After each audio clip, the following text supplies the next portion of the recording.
विचारधारा को ऑब्जर्व करते हैं, क्योंकि ये ऐसा देश है जिसमें स्वयं भगवान आते हैं, माना कुछ खूबी तो है इस मिट्टी में। ऐसा कल्चर है जो सबसे श्रेष्ठ कल्चर था दुनिया में। तो मैं ऑलवेज अपने आप को पूछती हूँ, क्या सीखना है?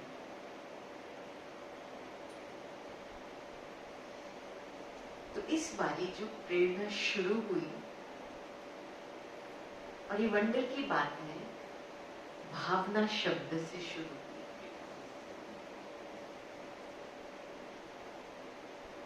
कल हम एडमिनिस्ट्रेटर्स विंग के कॉन्फ्रेंस का उद्घाटन में थे, तो टॉपिक था values of value of values. और आदित्य बिरला का प्रेसिडेंट था साथ में, और उसने बताया to deal with human resources people is not easy. एक तरफ जो इनका काम करते हैं तो शुभ भावना मिलती है, दूसरी तरफ काम इनका बंद होता नहीं है तो गालियां भी मिलती है साथ। तो ज्यादातर बहुत गालियां खानी पड़ती है इनको, और कोई इनको अप्रिशिएट करने वाला नहीं है। तो हमने फिर बताया कि देखो, बाबा ने ये जो हमारा एक यज्ञ है, बाहर की दुनिया के हिसाब से संस्था कहेंगे, लेकिन अंदर फैमिली के हिसाब से ये यज्ञ है, फैमिली है, हॉस्पिटल है और स्कूल भी है, ऑल इन वन है। ज्ञान सुनते सुनते बीमारियां निकलेंगी, प्यूरिफिकेशन होता रहेगा, स्कूल से विशाल बुद्धि बनेगी, दूरदेशी बुद्धि बनेगी। तो हमारी ऑर्गेनाइजेशन में हमारे पास ओवर 1 मिलियन वॉलंटियर्स हैं, और आप किसी को हायर नहीं कर सकते, किसी को फायर नहीं कर सकते हैं सभी के साथ चलना है। और जो व्यक्ति आता है वो अपनी भावना को लेके आता है। ईश्वर ने उसकी बुद्धि टच की है, बुद्धि टच करने तो उसको कुछ ऑफर करना है।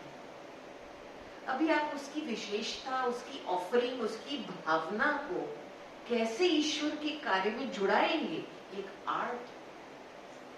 और ये आर्ट हमने दादियों से सीखा है।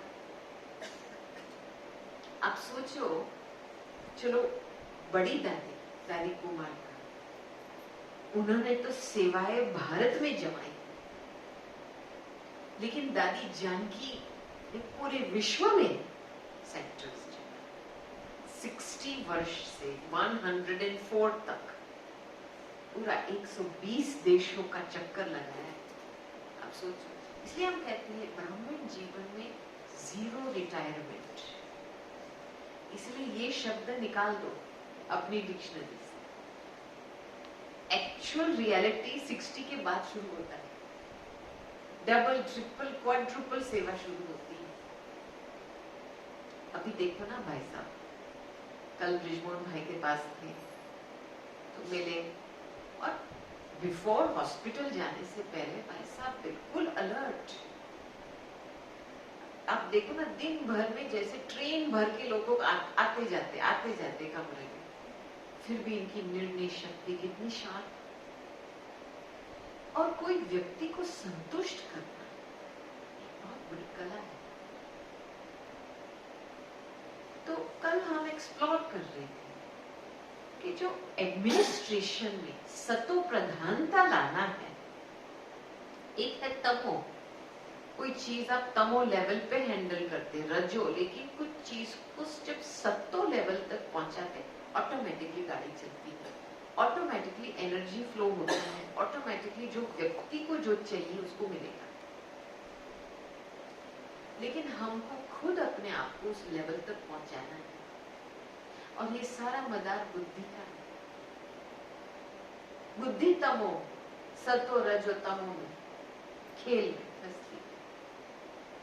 जब आपने अपना लेवल सेट नहीं किया है कि मुझे इस लेवल पे ही रहना है, इसके नीचे हम थोड़ा जाएंगे तो जैसे मिट्टी में, तब तमो प्रधान प्रभाव, रजो प्रभाव पड़ता है। तो इसमें दो बातें हैं। एक है, एक प्रिंसिपल है, भावना का भाड़ा मिलता है, शब्दों का नहीं, पैसों का नहीं, भावना का भाड़ा मिलता है। अभी आप अपनी भावनाएं को देखो, साक्षी होकर के देखो, इसमें कितनी सारी बातें मर्ज हुई है।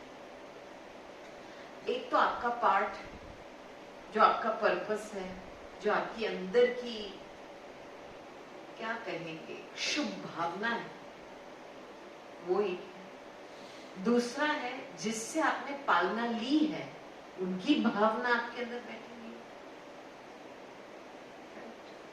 तीसरा है भक्तों की भावना आपके प्रति, जो भक्त हैं, पूर्वज आत्माएं है ना, तो भक्तों की भावना हमारे। और चौथा है जो ड्रामा में नूंद है, वो चीज।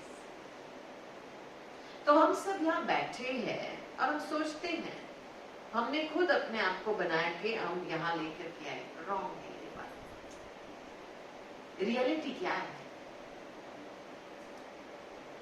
जिसके लिए इतनी सारी प्रकार की भावनाएं का क्या कहेंगे मिलावट है अंदर, हमारे अंदर, कि क्या हमको कौन से टाइम पे चला रहा है हमको खुद नहीं पता होता। तो दादी ऑलवेज पहले से लेकर जब भी कुछ सेवा में ऊंचाई नीचाई होती थी, कोई आपस में दो ब्राह्मणों का संघर्ष होता था, तो दादी कहती थी ये नहीं देखो, पहले ये समझो इनकी भावना क्या है।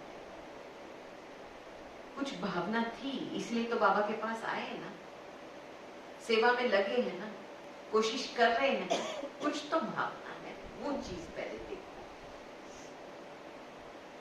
तो जो सत्तो प्रधान पुरुषार्थी है वो दो बातें देखेगा, किसी की भावना क्या है और पुरुषार्थ क्या कर रहा है। क्योंकि ये दो चीज बाबा अप्रिशिएट बहुत करता है। ये टाइम परफेक्शन का टाइम नहीं, ये टाइम है कंप्लीशन का टाइम। जितनी सिंसेरिटी से हम काम लेंगे, बाबा वो चीज देखता है, उमंग और देता है, आगे बढ़ो आगे बढ़ो, अच्छा अच्छा पूछा।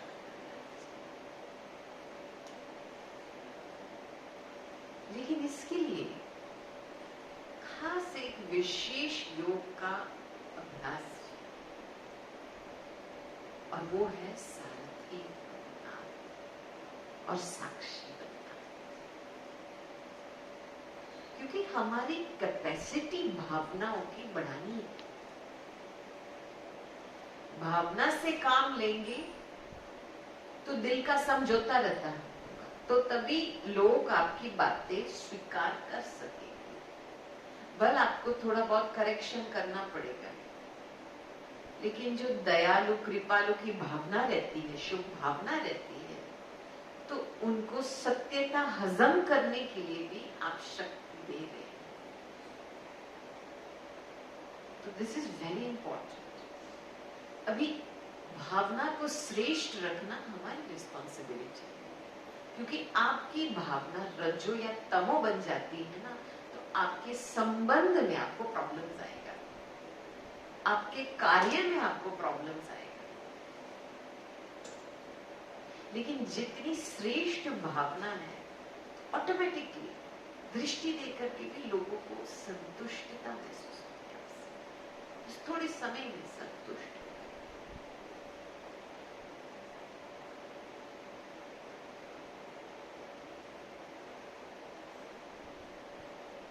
दूसरा जो प्रिंसिपल है, एक है भावना से भाड़ा, दूसरा है इंग्लिश में है people above matter. पुरुष प्रकृति से पहले आना चाहिए हमारी डिसीजन मेकिंग में। हम प्रकृति की स्थूल चीजें को आगे रख करके डिसीजन लेते, लोगों के दिल को देख करके, लोगों की डिग्निटी को देख करके, लोगों के सम्मान को देख करके डिसीजन लेते। रियलिटी है। और हमने दादियों को देखा, दादियों ने कभी स्थूल चीजों के कारण डिसीजन नहीं लिया है।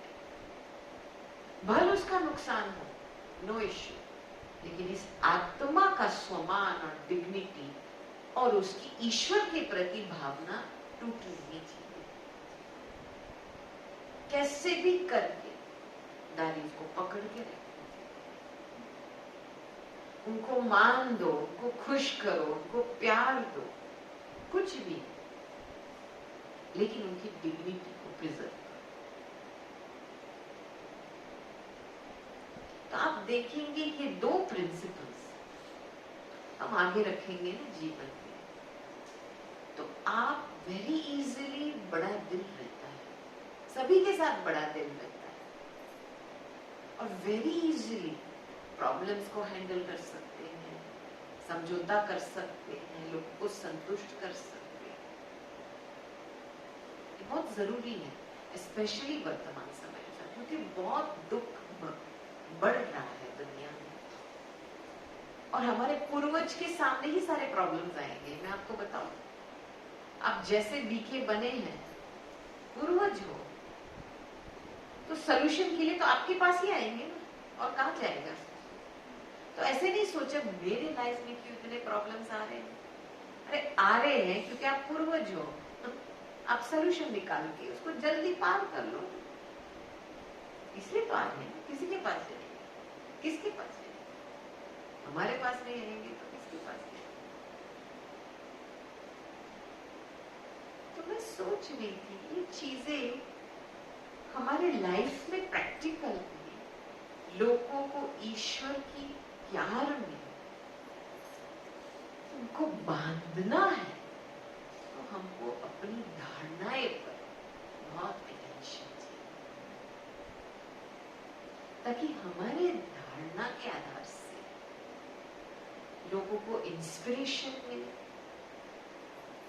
और लोगों के अंदर ये फीलिंग जागृत हो कि मुझे ऐसा बनना है और मुझे ईश्वर से ये चीज चाहिए जो इसके पास है।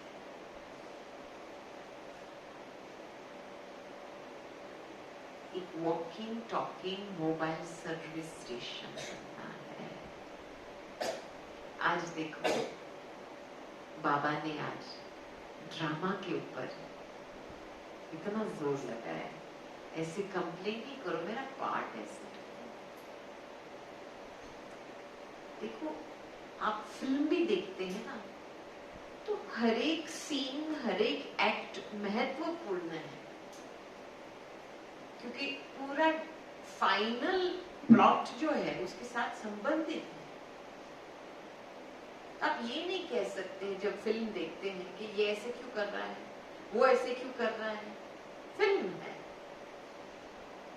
तो साक्षीपन की अवस्था माना, आपके आसपास एक बेहद की फिल्म चल रही है। आप देखो, सिनेमा में जाएंगे और आप फिल्म को देखेंगे और सारा टाइम कमेंट करते रहेंगे, ये ऐसा क्यों कर रहा है, वो ऐसा क्यों है, या मेरे को ऐसा क्यों पार्टनर, तो मजा लेंगे क्या फिल्म का? नहीं लेंगे। तो लाइफ में क्यों कर रहे हैं? रियलिटी क्या है? This scene is short. तो जो चीज ऑलरेडी आपके आसपास एक फिल्म चल रही है, उसको देखते चलो साक्षी होकर। Very simple. कमेंट करने की कोई दरकार नहीं है। इसलिए दादी कहती थी डोंट थिंक। आप कोई भी सीन के ऊपर रिएक्ट नहीं करो। देखो, आज जब बाबा टॉलरेंस की बात, सहनशीलता की बात उठाई, सहनशीलता का फाउंडेशन है पेशेंस, धैर्यता। जब तक धैर्यता नहीं बढ़ी है तब तक आपकी सहनशीलता नहीं बढ़ सकती। आजकल देखो ना, सारी दुनिया में सुपर फास्ट एक्सप्रेस चलता है। हम भी आज सवेरे सुपर फास्ट एक्सप्रेस में आए, इतनी फास्ट गाड़ी भगाई भाई ने, सेफली, बहुत अच्छा ड्राइवर है, लेकिन इतनी जल्दी 40 मिनट्स में लेके आया। आप सोचो 40 मिनट्स में। आपकी मुरली भी आज सुपर फास्ट एक्सप्रेस चली हमारे कारण, करेक्ट? तो आज की दुनिया में हम स्पीड को कितना महत्व देते हैं, लेकिन स्पीड किल्स टॉलरेंस। मैं आपको बताऊं, क्योंकि सहनशील बनने के लिए पहले पेशेंस जमा करना है। पेशेंस के लिए पीस चाहिए, पीस के लिए ऑब्जर्वेशन की कैपेसिटी चाहिए।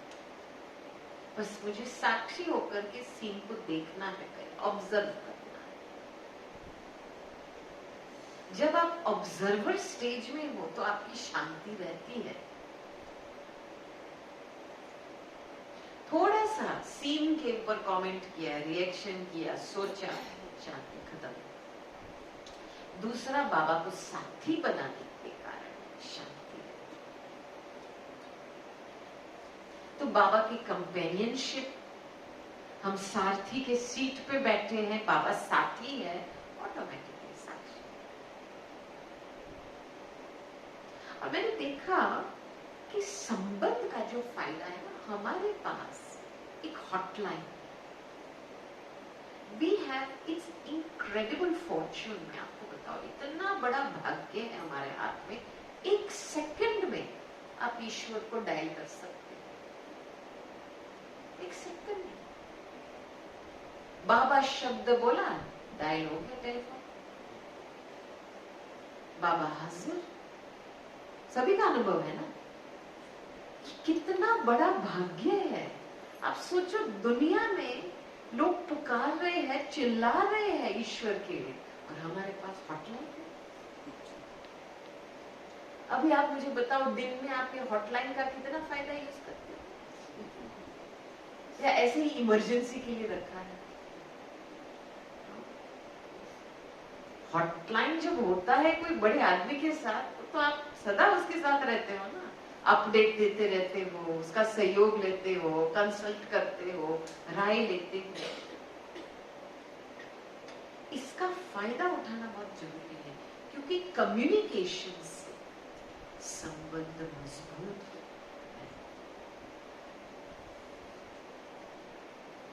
दादी तो सारा टाइम, हम दादी को बीच बीच में, दादी हमारे से योग का चार्ट मांगती थी, ठीक है? फिर हमने एक बारी थोड़ा दादी को पूछा, दादी आपका योग का चार्ट, आप कितने समय दिन में योग में रहते हैं? दादी ने जवाब दिया, अरे मुझे ये प्रश्न पूछो ना, मैं कितने समय नहीं रहती हूँ योग में। ये साथीपन का फायदा, कि दादी को गिनती में आता है कितना समय नहीं रही योग में।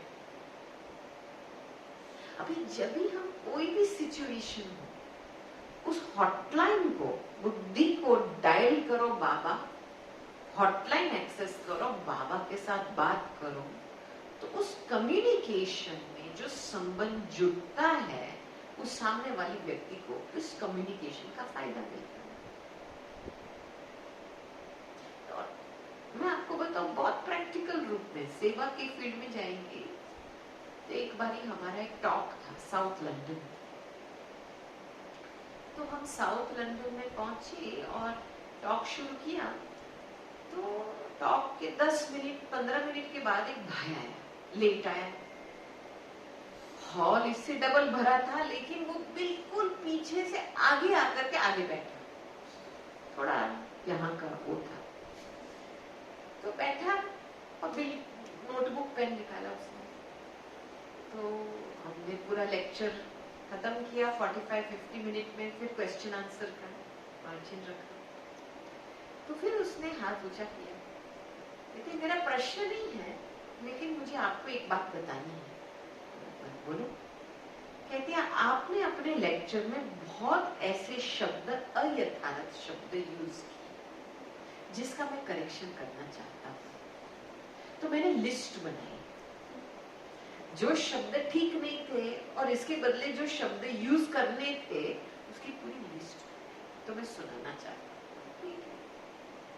तो उसने शुरू किया, आपने ये शब्द यूज किया, उसके बदले में ये शब्द ठीक था, आपने ये शब्द यूज किया, उसके बदले में ये शब्द होना चाहिए। तो मैं अपने आप को तुरंत चेक कर रही थी, अवस्था तो नहीं बिगड़ रही है ना। चलो ये कोई प्राइवेट में आपसे बात करे ये तो अलग बात है, लेकिन सभा में ये बात करे ये भी अलग बात है। लेकिन मुझे तो कोई प्रॉब्लम नहीं था। 1 मिनट गया, 2 मिनट गया, फिर तीसरे मिनट में मुझे ये फीलिंग आ रही थी कि लोग थोड़े इम्पेशेंट हो रहे थे, क्योंकि सभी जो सुनने के लिए आए थे ये थोड़ी सुनने के लिए आए थे। उस समय मैंने बाबा को आह्वान करके बोला, बाबा इस आत्मा को जो चाहिए दे दो। इतना जबरदस्त आह्वान किया कि मिड सेंटेंस में भाई ने अपनी गाड़ी रोक दी। अच्छा, मैं यहाँ समाप्त करता हूँ। और मेरे दिल में इतना प्यार उभरा है इस व्यक्ति के लिए। मैंने सोचा, मैंने बोला भाई थैंक यू, किसी ने कभी मेरे लेक्चर में इतनी मेहनत नहीं की है जितनी आज आपने की है, इसलिए मैं कहती हूँ बहुत बहुत थैंक्स आपको कहती हूँ। और वो इतना खुश हो गया। मैंने बोला वो जो आपका लिस्ट है ना मुझे बाद में दे देना, मैं बाद में स्टडी करूँ। बात खत्म, 1 मिनट में। और सभी कमरे में हल्के हो गए, क्योंकि लोग इम्पेशेंस हो रहा था, क्या बात कर रहा है। तो मैंने देखा जब बाबा के साथ एक एक्यूरेट कम्युनिकेशन होता है ना, उस आत्मा को वाइब्रेशन पहुंचता है, उसको जो जरूरी है तुरंत 1 सेकंड में मिलता है। आपकी प्यार भरी अवस्था भी रहती है, उस समय उसका पुरुषार्थ भी अप्रिशिएट कर सकते हो, और भावनाएं अच्छी रहती है, सभी हल्के रहते हैं। ये सहनशीलता की निशानी है, हल्कापन। लेकिन जो आदत होती है छोटी बात को बड़ी करना, कैसे छोटी बात को बड़ी करते हैं, समस्या की बातें करते रहते हैं, ये हुआ वो हुआ, फलाना हुआ वो हुआ। ये एक्सपेंशन में जाएंगे ना तो जाल बन जाता है और हम खुद जाल में फंसते हैं। देखो बाबा का दूसरा कदम, पहला कदम था त्याग साकार बाबा का, दूसरा कदम था सहनशीलता। जितनी साकार बाबा ने ब्रह्मा बनने के बाद गालियां खाई है, कभी अपने लौकिक लाइफ में इतनी गालियां नहीं खाई है बाबा। बाबा के सामने इतने टेस्ट पेपर्स, कोई मारने के लिए आया था, घर लूट लिया था, घर को आग जलाया था, इतना कुछ हुआ है बाबा। फिर भी बाबा रहने दे, किसी को दोषी नहीं बनाना, किसी का दोष नहीं है। दादी और यज्ञ को स्थापन करने में कितने विघ्न आए, और फिर जो ब्राह्मण बन के फिर डिवोर्स दे दिया और चले गए, वो भी। अब देखो साकार बाबा ने क्या नहीं सहन किया है। तो हमारे सामने जब छोटी बात आती है तो बस इतना भी हम सहन नहीं कर सकते क्या?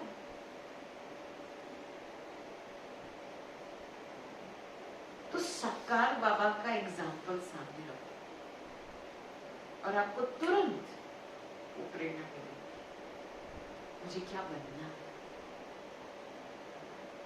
उनकी त्याग से, उनकी सहनशीलता से यज्ञ रचा, हम उनके त्याग से खा रहे हैं, हमारे त्याग से कौन खाएगा? क्योंकि जितनी त्याग की कैपेसिटी बढ़ाएंगे उतना आप सेवादारी, श्रेष्ठ सेवादारी रहेंगे फील्ड पे।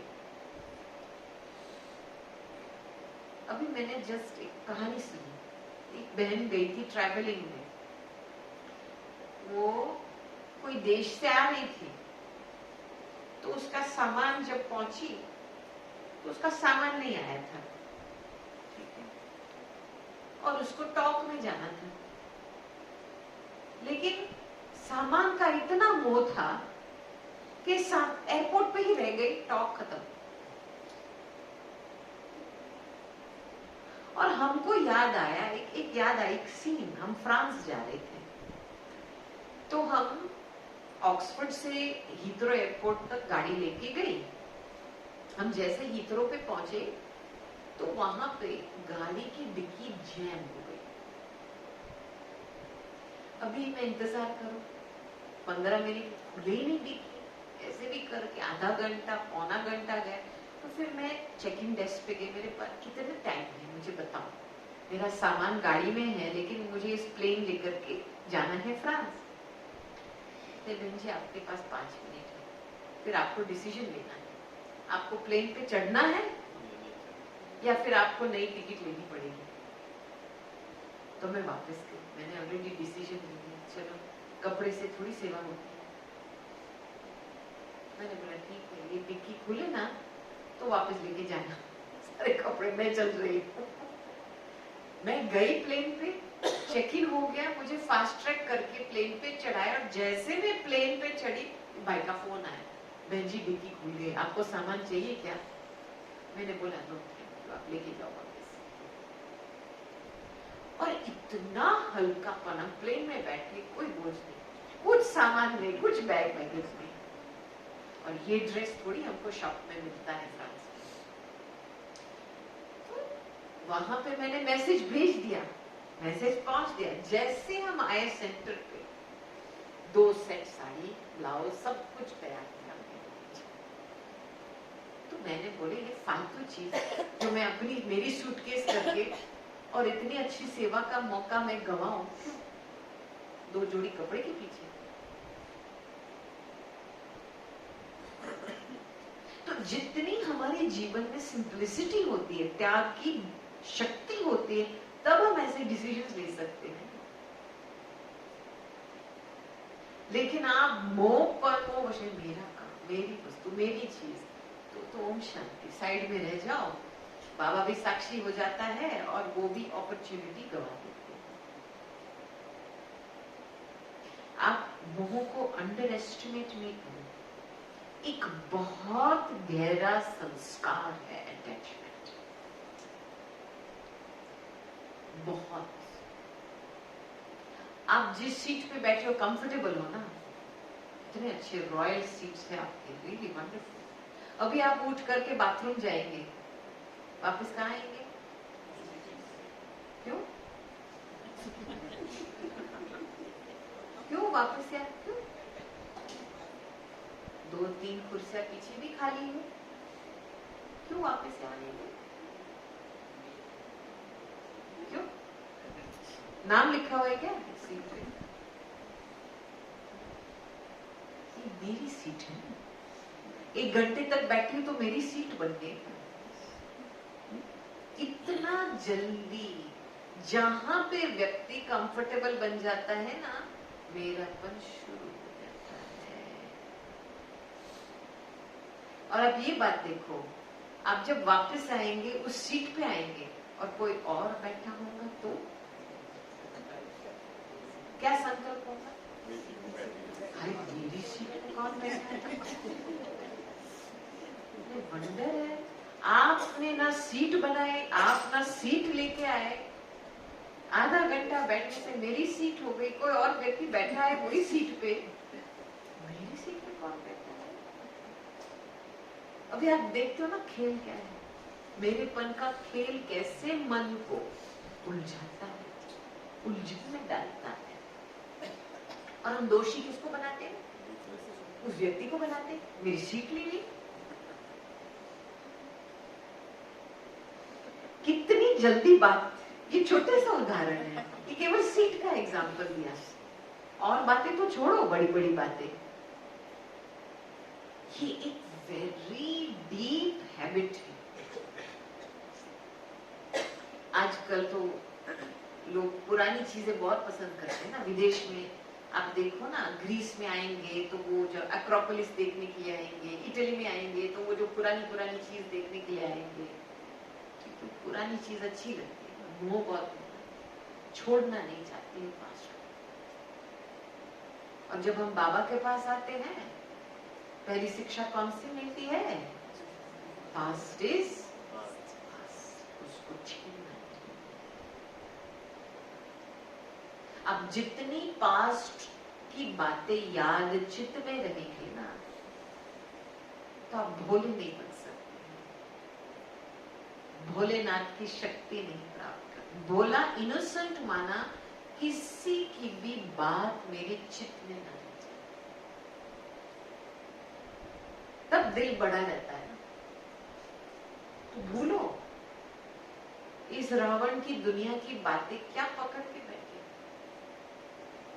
भूलते जाओ। अभी ये हाईजम्प का टाइम है, मैं आपको बताऊं। 1 सेकंड बाबा शब्द से आपका भाग्य श्रेष्ठ बन सकता है, दूसरे का भाग्य खुल सकता है। और 1 सेकंड में अपनी इच्छाओं का रास्ता लिया तो माया रावण भी वो पूरा करने वाली है। तो 1 सेकंड में आप ऊपर जा सकते, 1 सेकंड में आप नीचे आ सकते।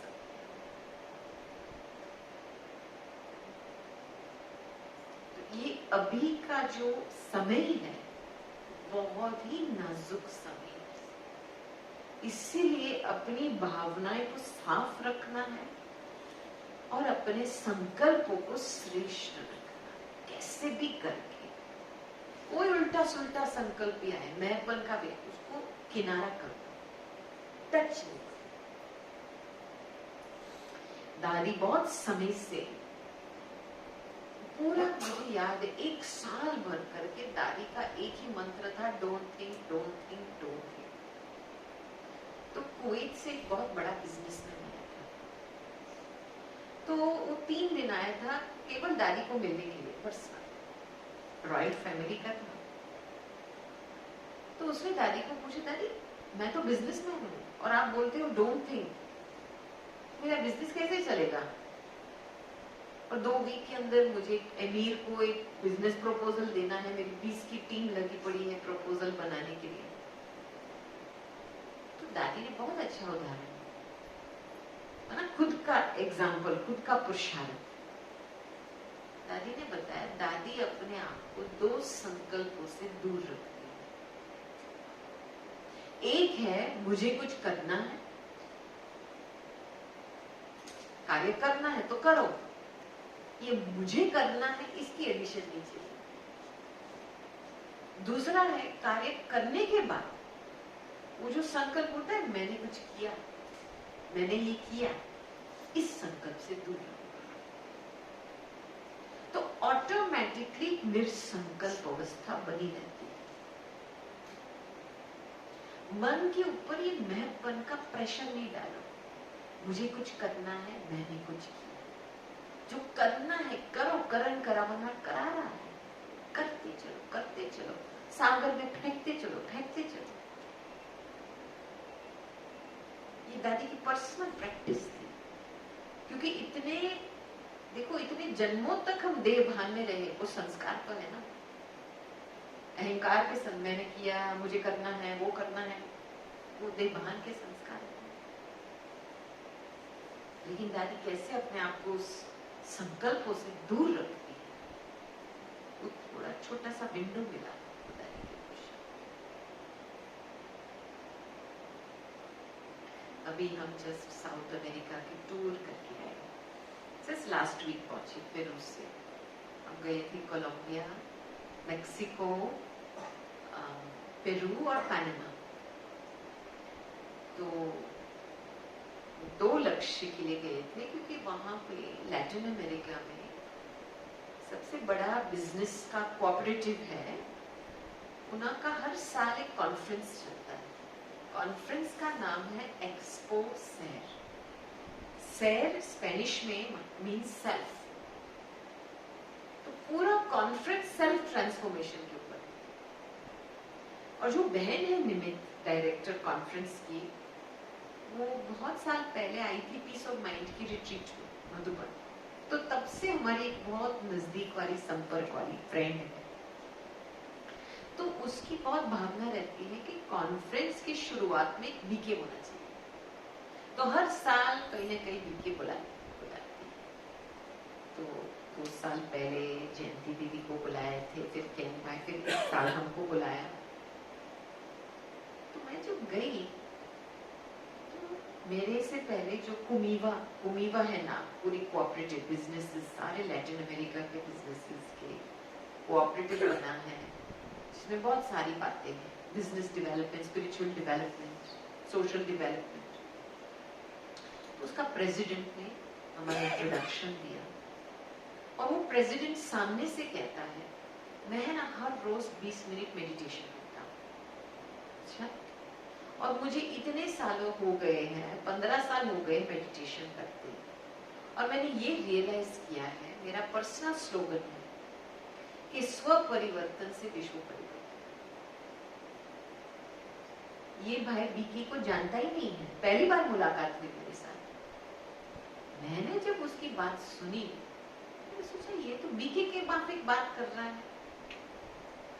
और जब मैंने अपना, फिर उसने मुझे प्रश्न पूछा कि बहन जी मेरा प्रश्न है, ये टाइम कौन सा है? ये दुनिया में इतना दुख बढ़ रहा है, इतनी हिंसा बढ़ रही है, ये टाइम का आप थोड़ा महत्व बताओ। ड्रामा में क्या हो रहा है? अभी मेरे सामने 800-900 जितने टॉप बिजनेस एग्जीक्यूटिव्स बैठे थे। आप सोचो, सारे लैटिन अमेरिका के टॉप बिजनेस एग्जीक्यूटिव्स बैठे थे। अभी उनको समझाना है ड्रामा के बारे में, कहां से शुरू करूं? लोग अपने दुख को देख करके सहन नहीं कर सकते, इतना सारा दुख। तो उस समय मुझे ख्याल आया कि देखो, जैसे हमारे लाइफ में सीजन्स होती है ना, जैसे विदेश में तो होता है स्प्रिंग, समर, ऑटम, विंटर, और यहाँ पे 2 और सीजन होते हैं, मानसून के सीजन और होते हैं, ठीक है। और सीजन के प्रमाण आप अपने कपड़े बदलते हैं, व्यवहार बदलते हैं, काम भी परिवर्तन होता है, एक्टिविटी में भी फर्क पड़ता है। मैंने बोला ये एक ऐसा पीरियड है जो विंटर है, ह्यूमैनिटी की विंटर है।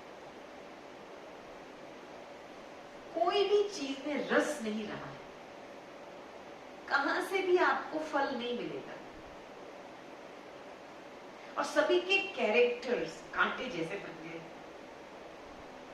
तो विंटर ऑफ ह्यूमैनिटी है ना। विंटर में क्या होता है, झाड़ अपने पत्ते को ऑलरेडी गिर चुका है, कुछ भी फल फूल कुछ नहीं होता है, कांटे ही दिखाई देते हैं। तो ये विंटर पीरियड है। अभी विंटर में लोग क्या करते हैं, ज्यादातर घर में रहते हैं, इंडोर्स रहते हैं। तो ये समय का ये महत्व है कि इंट्रोवर्जन चाहिए, अंदर एक सेल्फ का ऑडिट चाहिए, मुझे क्या करना है, मैं कौन हूं, मेरा जीवन का क्या पर्पस है। आप विंटर में बाहर तो ज्यादा नहीं घूमेंगे, ठंडी में बिना स्वेटर बिना कोट, बस ठंडी को परिवर्तन कर सकते हैं आप? बिल्कुल नहीं। तो ये ड्रामा का जो फोर्स अति में जा रहा है, इसको कोई भी एक मनुष्य आत्मा परिवर्तन नहीं कर सकता है। लेकिन ये संगम युग है, बीज बोने का समय है, ठीक है। मान लो आप सब्जी लेके आओ आपके घर, ठीक है, फ्रेश सब्जी, फ्रेश टमाटर लेके आओ, आपने किचन टेबल पे रख दिया, फिर आप गए 2 वीक हॉलीडे में, फिर वापस आएंगे तो क्या होगा, टमाटो सड़ जाएगा ना, बदबू आएंगी, सड़ जाएगा। अभी सड़ा हुआ टमाटो को आप रिएक्शन थोड़ी करेंगे, अरे सड़ गया, मेरी जीवन खलास हो गई, एंड ऑफ द वर्ल्ड है। अरे सड़ रहा है, इसको फेंको। लेकिन आप होशियार हो तो इससे आप बीज निकाल के दूसरा नया पौधा बनाएंगे। जो चीज काम की वस्तु नहीं है वो फेंक दो, लेकिन जो बीज है वो निकाल के धरती में वापस डाल दो।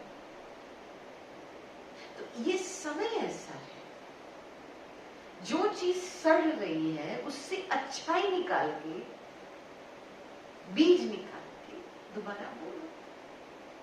तो इसीलिए हमको एक एक्सपर्ट बनना है बातों में, अच्छी चीज ग्रहण करने का, किसी से कुछ लेना है तो अच्छी चीज ही लेनी है, बस वो लेकर के आगे बढ़ो।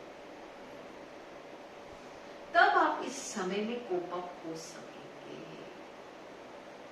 ये समय कोई दुनिया को बचाने की समय नहीं है, नहीं बचा सकते, कोई भी नहीं बचा सकता, लेकिन ये समय है बीज बोने का। अभी कैसी बुद्धि चाहिए? सत्वगुणी बुद्धि चाहिए। तो मैं देख रही हूँ इतने सारे लोग अभी, और मेरे पीछे जो भाई था जो दूसरा प्रेजेंटेशन करने, वो स्पेन का भाई था, उसके सोशल मीडिया में he has 25 मिलियन फॉलोअर्स। आप सोचो, और उसकी पूरी टॉक थी अटेंशन के ऊपर, ध्यान क्या, खुद के ऊपर ध्यान रखना, भगवान के ऊपर ध्यान रखना। मैं तो इसकी बातें सुन करके हैरान हो गई। और फिर लास्ट में उसने क्या बताया, चार्ट के ऊपर बताया। जैसे बाबा मुरली में बोलता है, बच्चे अपने डिफेक्ट को चेक करो, अपनी कमी कमजोरी को चेक करो, आज किसी को दुख दिया, वैसे ही उसने प्रश्न बना के, चार्ट बना के सभी को बताया कि ऐसे मैं हर रोज अपना चार्ट लिखता हूँ। मैंने बोला, देखो ये कैसे टच की हुई आत्माएं हैं, उनके पास बल बाबा का डायरेक्ट ज्ञान नहीं है, लेकिन अभी बहुत परिवर्तन आ रहा है लोगों में, टचिंग आ रही है। अभी उस साइड दुनिया में बहुत कठिन सिचुएशन है, आपको पता है ना, Colombia, Mexico, drugs capital of the world. आप ऐसे क्लास में बैठेंगे बीके भाई बहने के, इत्तेफाक से 2-4 लोग मधुबन आ सकते, दूसरे बहुत गरीब होते हैं, इतना मधुबन नहीं, 35 साल 40 साल ब्राह्मण है, 2 बारी मधुबन आए। तो मैं साक्षी होकर के देख रही थी कैसे बाबा अपने बच्चों को पालना देता है, कैसे भी कर मधुबन टोली लेके गए, इतने खुश, छोटे इतना मिलता है, इतना तक खींचते हैं। और कोई भी ऐसा व्यक्ति नहीं है जिसके घर में कोई प्रॉब्लम ना हो। किसी का किडनैपिंग हुआ था, किसी कोई ड्रग्स में है, कोई किसी का कोई प्रॉब्लम है, इतने एक्सट्रीम है बात मत पूछो। आप एयरलाइन पे जाएंगे, हम मेक्सिको जा रहे थे, मुझे तो आश्चर्य लगा, पहली बार मैंने देखा, आपको पता है ना एयरलाइन में वो इमरजेंसी कार्ड होता है जिसमें लिखा हुआ है इमरजेंसी एग्जिट, इमरजेंसी में क्या करना है, तो उसके साथ साथ में दूसरा कार्ड था, तो उसके ऊपर लिखा था human trafficking, the science of human trafficking. माना वो क्या करते हैं, यंग लेडीज को किडनैप करके उनको बेचते हैं, बहुत बड़ा बिजनेस है। तो वहां पे कार्ड लिखा था कि जब भी ऐसा कोई होता है तो उसकी निशानी क्या होती है। आप इसको पूछेंगे आप कहाँ जा रहे हो, तो उनको पता नहीं है। उनको आईडी कार्ड का पूछेंगे तो उसके पास आईडी कार्ड नहीं होता है। उसके पास कोई हैंडलर होता है जो उसकी सारी बातें देखता है। तो जो आपको ये निशानी दिखाई दे रही है कोई व्यक्ति में, तो रिपोर्ट करो हमारे स्टाफ। मैंने बोला ये प्रॉब्लम इतनी सवियर है कि उन्होंने इमरजेंसी कार्ड बनाई है सभी को एजुकेट करने के, कि प्लेन से सारी ट्रैफिकिंग होती है ना, लोग प्लेन पे चढ़ा के लेके जाते हैं दूसरे देश में। तो आप सोचो, मैं देखती हूँ, लेकिन भगवान के प्रति बहुत भावना, लेकिन कर्म की फिलॉसफी, एक है भावना, दूसरे कर्म, दोनों का अलाइनमेंट चाहिए।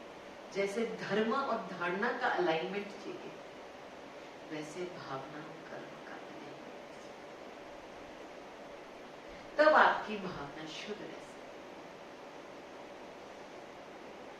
बहुत अच्छे अच्छे प्रोग्राम्स हुए बोगोटा में, कोलंबिया में, chamber of commerce, left wing right wing political parties की कॉन्फ्रेंस हुई। साल में एक बार इनकी कॉन्फ्रेंस होती है, 3 दिन की कॉन्फ्रेंस।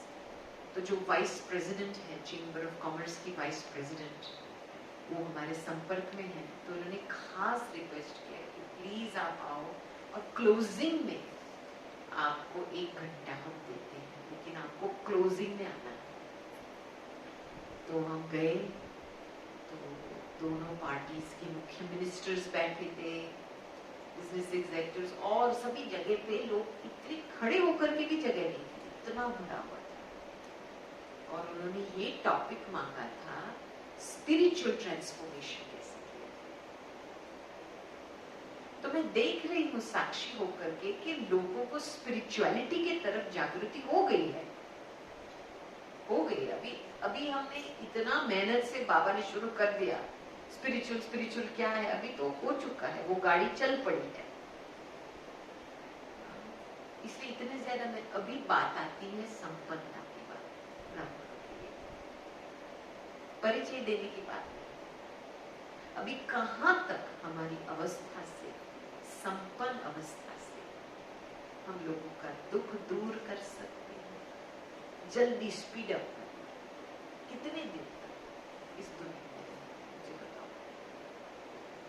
हम पेरू जब गए थे, केवल 3 दिन के लिए पेरू गए थे, तो वहां पे एक दुनिया में एक नेटवर्क है, बिजनेस नेटवर्क इंटरनेशनल, शायद इंडिया में है या नहीं मुझे पता नहीं है, लेकिन पेरू में उनका जो डायरेक्टर है बहुत नजदीक संपर्क, ऑलमोस्ट मिल गया। तो उसने पूरी अपनी एग्जीक्यूटिव टीम को लेके आया सवेरे 7 बजे सेंटर में। कहते सिस्टर, उनको मेडिटेशन का परिचय दो, मैं बिजनेस में तो हूँ लेकिन नाम मात्र बिजनेस में, मेरा एक ही लक्ष्य है, मुझे स्पिरिचुअलिटी को बिजनेस में लाना है। तो सभी 7 बजे पहुंच गए, सेशन करके राखी बंधा करके, कितने 70 लोग तो थे सेंटर में, हॉल भरा हुआ था, नीचे बैठे थे, ऊपर बैठे थे, राखी भी बांधी, उसके बाद ब्रेकफास्ट भी किया, चले गए। इतना खुश हो गया। और मैं देखती हूँ फिर उसके बाद मुझे गांव में लेके गए थे, 40 मिनट दूरी है, सिटी के बाहर है। तो गांव का नाम है सान बार्टोलो, और बिल्कुल समुद्र के सामने है, इतना सुंदर, इतनी सुंदर जगह है। तो वहां के मेयर के साथ अपॉइंटमेंट था, मेयर की जो वाइफ है वो कोर्स ले गई। तो मैं जब मेयर को मिली तो मैंने बोला, इतना सुंदर शहर है आपका, तो आपको तो कोई प्रॉब्लम नहीं होगा यहाँ पर। कहते मैं आपको क्या बताऊं बहन जी, सबसे ज्यादा प्रॉब्लम इसी शहर में है, कोई अपना टैक्सेस नहीं भरते हैं, कोई भी एक रेजिडेंट टैक्स नहीं देता है। और प्रॉब्लम क्या है, तो मैंने बोला आप तो टैक्स मांगो ना, कुछ पेनल्टी दो ना। कहते हम ये भी नहीं कर सकते हैं, क्योंकि जिस जमीन पे बैठे हैं एक्चुअल ओनर गवर्नमेंट ही है। तो मैं किसके ऊपर प्रेशर डालूं? बैंक के ऊपर प्रेशर, इनके ऊपर मना आएगा तो मेरे पास ही आएगा। तो कहता है यहाँ पे बिल्कुल एक डिफिकल्ट सिचुएशन में बैठे हैं, पैसे की जरूरत है टाउन को डेवलप करने के लिए, लोग टैक्स नहीं भर रहे हैं। अभी हम इसके ऊपर प्रेशर डालेंगे तो खुद के ऊपर वो प्रेशर बनता है। दूसरा लैंड स्मगलिंग होता है, तीसरा उसके काउंसलर्स को ब्राइब कर रहे हैं। मैं क्या बताऊं। और 2 मास पहले उसके घर को, क्योंकि वो ब्राइब नहीं लेता है, वो पैसे नहीं लेता। कहते मैं 12 साल तक इस जॉब में बैठा हूं, मैंने एक पैसे किसी से लिया नहीं, बड़े काम में डिले हो जाए लेकिन मैंने पैसे खाया ना, किसी को खिलाया है ना खाया है। मैंने बोला भाई ये तो बहुत बड़ी बात है, शाबाश। जो सत्य के राह पे चलता है ना, भगवान सदा उसका साथी है। मैंने बोला इसलिए मैं आज आपके पास आई हूँ, भगवान ने मुझे भेजा है आपको राखी बंधने के लिए, ताकि आप सदा उनके छत्र छाया के नीचे रहो। उसकी वाइफ की अटेम्प्टेड किडनैपिंग हुई थी 1 मास पहले।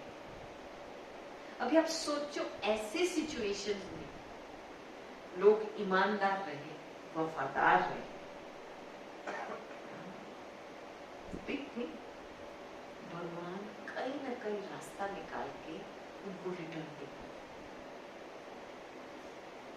मैं देखती सान बार्टलो कहाँ है, मैं कहाँ थी, कैसे बाबा यहाँ के, और पेरू का प्रोग्राम लास्ट मिनट बना। मैंने बोला भाई आपको शाबाश दे रही हूँ, भगवान ने मुझे आपके लिए ही भेजा है, कैसे भी करके ईश्वर रिटर्न देगा। बाबा कौन है? सत्य सत्य चित आनंद। तो यही प्रेरणाएं लेकर के हम आए। अभी हमको अच्छा समाचार मिला मधुबन में कि पांडव भवन में अभी हमारे पूरे परमिशन कंप्लीट है नया किचन बनाने के लिए। पांडव भवन का किचन कितना पुराना है, तो पूरी परमिशन जो पुराना किचन के पीछे जमीन है 7000 स्क्वायर फुट की जमीन, इसके ऊपर सारे प्लानिंग परमिशंस मिल गए हैं, टोकन्स भी मिल गए और परसों काम शुरू हो गया। तो इस प्रोजेक्ट को संपन्न करने के लिए हम वापस भारत आ गए। कि माउंट में बहुत डिफिकल्ट है, इको सेंसिटिव जोन होने के कारण आपको एक ईंट भी लानी है ना माउंट के ऊपर, परमिशन चाहिए, पेपर भरने पड़ते, डॉक्यूमेंटेशन, आपको पता है कितना रेड टेप है भारत में, टाइम। लेकिन ड्रामा ऐसा, ओम शांति भवन का भी रेनोवेशन हो रहा है फुल स्पीड से। वो चाहते हैं कि उद्घाटन हो दिवाली के समय पे, और अभी किचन का भी शुरुआत है। अभी तो हम हैं 2-3 मास भारत में, तो हम देखते हैं जाते समय जो मौका मिले उड़ क्या जाएंगे। Okay, thank you. और खास लंदन की कोई बुक एड में मैसेज। अच्छा, किसी का कोई प्रश्न है? समझ में आई सारी बातें? आज आप गिनती करना कितनी बारी हॉटलाइन यूज करना है। ऐसे हॉटलाइन को साइड में यूटिलाइज। जी,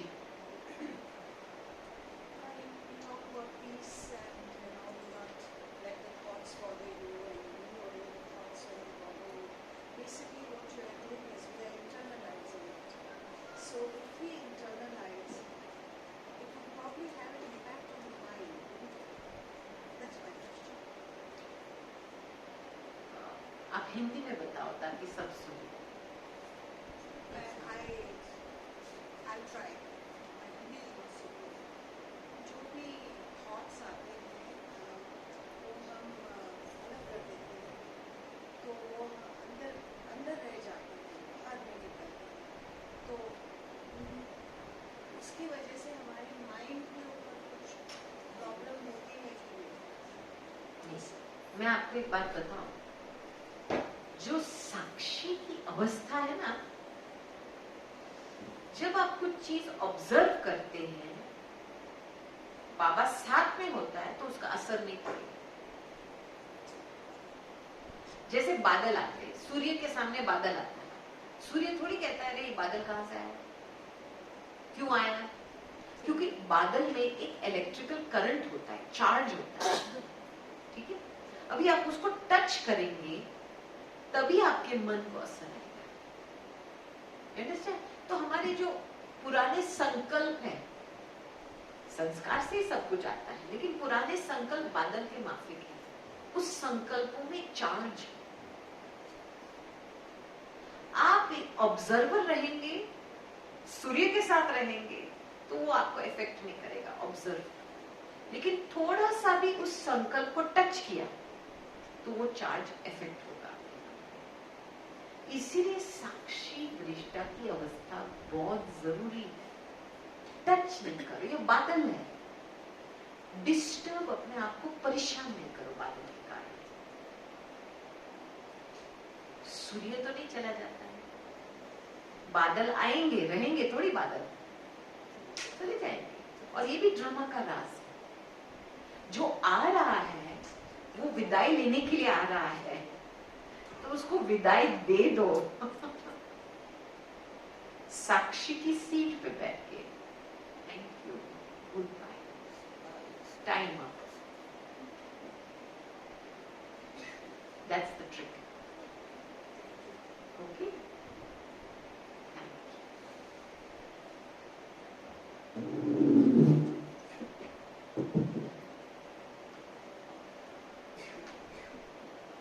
ओम शांति. टाइम कम है क्योंकि दीदी को निकलना है अभी. कल ही दीदी लंदन से आए हैं. ओआरसी में सबसे मिले, भाई साहब से मिले और इतनी सुबह सुपर फास्ट यहाँ पर पहुँच गए दीदी. और इतनी वंडरफुल ज्ञान की, अनुभव की, दादियों की जो एक्सपीरियंस आपने किया है ओवर लाइफ, वो सब बातें कैसे आपके अंदर समाई हुई हैं. और प्रैक्टिकल ज्ञान सिर्फ सुनने सुनाने के लिए नहीं है, लेकिन सब कुछ जो भी उन्होंने सुनाया उन्होंने अपने एक्सपीरियंस में लाया है कि ऐसी सिचुएशन आई, ये हुआ, हमने ये किया. तो कैसे अपने आप को इतना वंडरफुल इस स्टेज तक अपने पुरुषार्थ से आपने लाया है. तो दीदी का हम बहुत बहुत बाबा की ब्लेसिंग और खुद का पुरुषार्थ भी होता है ना दीदी. लेकिन पुरुषार्थ करने की ताकत कहाँ से आती है? रियली ब्लेसिंग लेने के भी तो पात्र बनना पड़ता है. अब ब्लेसिंग के ऊपर एक्ट करेंगे तब होगा, लेकिन ब्लेसिंग सोर्स ऑफ पावर है. ये बात